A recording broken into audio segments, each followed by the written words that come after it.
Ya,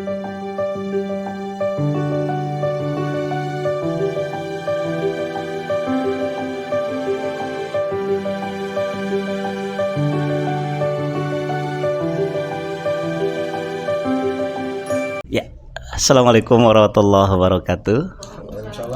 Oke, perkenalkan saya Muhammad Salahuddin, calon guru penggerak angkatan 10 SMA Negeri 10 Depok. Alhamdulillah, kali ini saya dapat berdiskusi dengan Bapak Gunardi, SPD, sebagai guru mata pelajaran pendidikan Pancasila, juga didampingi oleh Ibu Rita Suparti Hasana, pengajar praktik CGP Angkatan 10. Oke, selamat siang Pak, apa kabar? Oke, baik, Alhamdulillah ya Pak Gunardi ya, sudah tadi melaksanakan kegiatan observasi di kelas ya Pak ya. Baik Pak Gunardi, menarik ini kalau kita bisa berdiskusi ya Pak ya, terkait dengan hal-hal apa saja terkait observasi yang tadi Bapak laksanakan di kelas, bagaimana tujuan dan pengembangan area yang Bapak lakukan pada saat tadi di kelas, apakah sejalan atau selaras dengan apa yang sudah direncanakan pada saat pra observasi sebelumnya Pak? Ya, baik, terima kasih Pak Salahuddin. Kegiatan hari ini telah kita laksanakan dan artinya proses pembelajaran di kelas berjalan dengan baik, tentunya dengan sesuai dengan modul ajar yang berdiferensiasi, ini suka kecak versi. Terus kemudian siswa juga mengikuti proses pembelajaran dengan aktif, tentunya meskipun beberapa siswa memang terlihat agak pasif ya dalam mengikuti ini gitu Pak. Tapi alhamdulillah pada intinya berjalan dengan baik Pak. Ya, gitu, Pak. Baik, intinya rencana yang dikembangkan di dalam proses observasi di kelas tadi ya setidaknya sudah maksimal dilakukan ya Pak ya, meskipun memang ya secara alamiah masih ada beberapa yang perlu kita kuatkan ya kembali proses kegiatan pembelajarannya di kelas ya Pak ya. Baik Pak Gunardi, selanjutnya saya coba ingin meminta pandangannya Pak Gunardi bagaimana nih. Tentunya ada perasaan dong yang Bapak rasakan pada saat Bapak melaksanakan kegiatan observasi di kelas nih. Ya tentunya dinamikanya seperti apa, kegiatan proses pembelajaran tadi di kelas seperti apa ya, mungkin bisa diceritakan Pak. Ya baik Pak, pelajaran diferensiasi ini kan seperti kita ketahui bersama bahwa pembelajaran yang melihat pada kebutuhan dan minat siswa tentunya. Kemudian sesuai dengan modul ajar yang saya buat, saya coba memetakan kemampuan siswa, bakat siswa sesuai dengan bakatnya masing-masing supaya apa yang saya sampaikan bisa diterima oleh siswa. Tentunya di kelas ini jumlah siswa kurang lebih 35 siswa dengan berbagai macam karakter. Dengan materi yang saya sampaikan, apalagi pembahasan kita hari ini tentang tentang pendiri bangsa, merumuskan dasar negara, harus betul-betul mengenali karakter yang dimiliki oleh siswa supaya tujuan dispensasinya ini ketemu gitu Pak, kira-kira begitu. Pendapat ya Pak, saya justru memang melalui proses pembelajaran berdiferensiasi tentunya juga kita bisa mengedepankan juga bagaimana kita bisa mampu memetakan ya kebutuhan belajar individu anak-anak gitu ya, kemudian nanti terfasilitasi seluruh strategi skenario pembelajaran yang kita lakukan gitu ya Pak ya, termasuk area pengembangan ya Pak ya, termasuk area pengembangan ya seperti bagaimana yang kemudian nanti Bapak bisa fokuskan pada area pengembangan itu Pak. Ya, kalau area pengembangan ke depan tentunya begini Pak, saya melihat dengan pelajaran diferensiasi ini salah satunya mencegah frustasi siswa dalam mengikuti pembelajaran. Jangan sampai siswa bingung karena tidak mampu mengikuti, kemudian dia frustasi sehingga akhirnya pasif dan cenderung malas sama sekali tidak mengikuti. Dengan harapan saya ke depan nggak ada lagi siswa, karena memang kita sudah bagi petakan karakternya masing-masing supaya siswa semua ikut aktif dan ikut memiliki percaya diri bahwa dia mampu mengikuti pembelajaran dengan baik. Kira-kira begitu Pak ke depannya. Oke, baik. Wah, menarik nih Pak Gunar ini. Setidak-tidaknya memang bagaimana strategi kita ya melalui pembelajaran berdiferensiasi dan juga pemetaan kebutuhan belajar tentunya juga menjadi bagian dari yang memang harus kita lakukan ke depan agar tadi tuh kita belajar lebih menyenangkan di kelas, budaya positif berlangsung dengan baik, disiplin positif diterapkan dan lain sebagainya. Gitu ya Pak Gunar ya. Oke.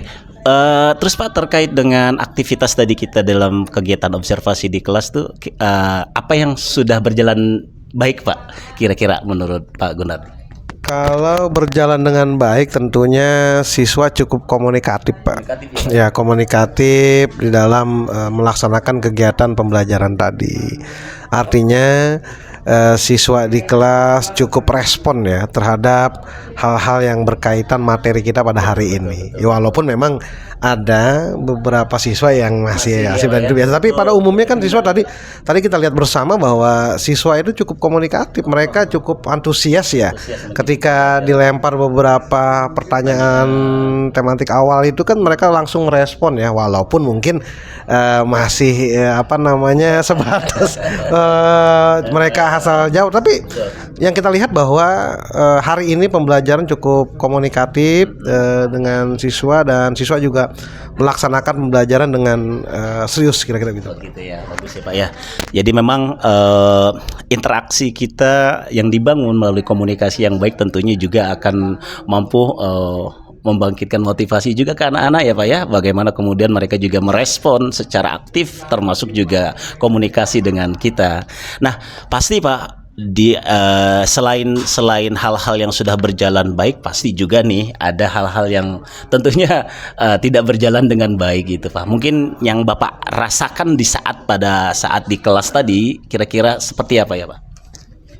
Ya baik, suasana di kelas memang yang saya rasakan tadi, pertama masih adanya siswa yang kurang komunikatif. Nah ini kan tentunya PR saya ke depan sebagai guru bidang studi untuk lebih memetakan kemampuan siswa tentunya atau sifat sikap siswa terhadap pembelajaran pendidikan Pancasila, supaya saya bisa lebih bagaimana memancing reaksi dengan anak-anak yang memang sebelumnya kurang aktif. Pak, ini PR saya ke depan ya. Jadi artinya saya punya PR ke depan, lebih mencari informasi tentang karakteristik anak yang hari ini saya lihat kurang begitu aktif, supaya ke depan mereka lebih mengikuti, minimal bisa mengikuti dengan gayanya masing-masing, kira-kira gitu. Betul sekali Pak. Ya tentunya ini menjadi sebuah evaluasi kita ya Pak ya, bahwa memang setiap kali kita melaksanakan kegiatan pembelajaran pasti ada saja harus kita evaluasi karena memang menyangkut bagaimana dinamika di dalam kelas itu sendiri ya Pak ya. Nah, selanjutnya nih ya Pak Gunardi, terkait juga dengan kedepannya nih ya, mungkin Pak Gunardi pada area pengembangan diri gitu, aktivitas pengembangan yang hendak Pak Gunardi capai, kemudian juga tujuannya seperti bagaimana ukuran keberhasilan, dan pasti ada daya dukung yang bisa mendukung langkah-langkah kita itu, termasuk bagaimana ketepatan waktu dan manajemen waktu itu sendiri. Kira-kira menurut Pak Gunardi seperti apa itu? Ya, ke depannya Pak, saya lebih artinya membuat atau menerapkan rancangan pembelajaran berdiskresi dengan baik ya. Tentunya dengan hal-hal yang perlu kita sesuaikan dengan kondisi dan kemampuan siswa, sehingga tidak lagi ada siswa yang merasa frustasi atau terbebani oleh belajar, sehingga supaya bagaimana mereka supaya bisa rileks dengan gaya belajarnya masing-masing, tentunya kan seperti itu. Dan harapannya dukungan-dukungan seperti ini kan, dukungan media-media pembelajaran, tentunya ke depan saya harapkan sekolah lebih peduli Pak media-media pembelajaran, karena hari ini kan Bapak tahu sendiri ruangan ketika kita daya dukung, karena kita menggunakan Infocus dengan kondisi yang terang kayak gini, Infocus akhirnya nggak bisa terlihat dengan jelas. Ini gimana caranya Infocus di kelas ini supaya bisa jelas kondisi tertentu. Kemudian pengeras suara juga harus ada, supaya ketika kita menerapkan game-game dalam kelas itu juga bisa lebih asik lah, supaya bisa anak-anak itu bisa lebih gembira dan happy dalam melaksanakan dan menerima pembelajaran. Demikian begitu kira-kira Pak Sulami. Baik.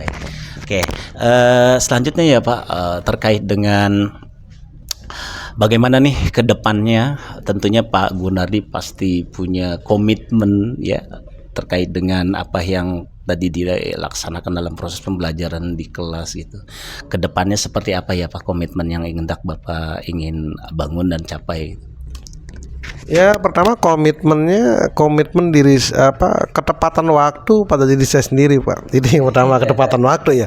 Artinya saya tepat waktu masuk kelas dan tepat waktu juga keluar kelas. Itu yang pertama. Yang kedua, saya harus juga disiplin atau tepat dalam menyiapkan administrasi pembelajaran. Jangan sampai saya melaksanakan kegiatan pembelajaran tapi administrasinya tidak sesuai, mungkin begitu. Jadi saya lebih komitmen pada diri saya gitu. Jadi tapi yang ketiga juga saya lebih komitmen dengan perencanaan-perencanaan yang apa yang saya lakukan tadi, supaya tadi tujuan pembelajaran di kelas supaya lebih rileks, menyenangkan buat siswa, tidak merasa jenuh walaupun pelajaran pendidikan Pancasila. Walaupun pada umumnya pendidikan Pancasila itu kan kalau sudah mendengar itu pendidikan Pancasila, tapi minimal saya berkomitmen dari saya bahwa pendidikan Pancasila harus tetap menyenangkan untuk anak-anak semua. Terima kasih Pak. Ya. Terakhir ya Pak, mungkin dari apa yang kita sudah laksanakan di saat kita melakukan praobservasi, kemudian juga kita lakukan juga dalam observasi di kelas, sampai hari ini kita juga sudah lakukan diskusi di pasca observasi Pak. Mungkin Pak Gunardi bisa menyampaikan kesimpulan aktivitas kegiatan kita sebelum dan sekarang ini gitu. Ya, memang terima kasih Pak Salahuddin dengan kegiatan yang dilakukan pada hari ini Pak Salahuddin sebagai calon guru penggerak. Dari sebelum dan sampai sudah hari ini banyaklah hal-hal yang saya terima dan saya dapatkan dari pembelajaran, bagaimana kita menerapkan sistem pembelajaran dari awal sampai dengan penutup tadi sampai dengan kesimpulan begitu. Ini kan bagian hal-hal yang memang artinya ke depan mudah-mudahan saya juga bisa lulus jadi guru penggerak Pak, bisa mengikuti jejak Pak Salahuddin gitu. Jadi artinya bisa melaksanakan, karena saya kan Bapak tahu sendiri kegiatan pembelajaran saya masih gaya-gaya lama Pak. Dengan saya mengikuti teman-teman guru penggerak luar biasa, gaya belajarnya hebat-hebat sekali gitu ya. Tetap perubahannya sangat cepat lah gitu. Jadi ke depan saya juga harapannya bisa meningkatkan kompetensi Pak, kompetensi ya khususnya kalau untuk saya dan hasilnya untuk anak-anak lah, pembelajaran yang menerima pembelajaran yang lebih baik ke depan. Itu mungkin Pak. Luar biasa Pak Gunardi, Masya Allah. Terima kasih Pak Gunardi atas waktunya juga, atas kesempatan bisa berdiskusi dengan Bapak, luar biasa. Tentunya ini juga mendapatkan tambahan informasi, pengetahuan buat saya juga, termasuk pengalaman, sehingga kemudian sama-sama kita ke depan seperti yang tadi komitmen Pak Gunardi, kita bangun kompetensi kita ke depan lebih baik lagi gitu ya Pak Gunardi. Terima kasih Pak Gunardi atas waktunya. Selamat siang Pak Gunardi. Ya.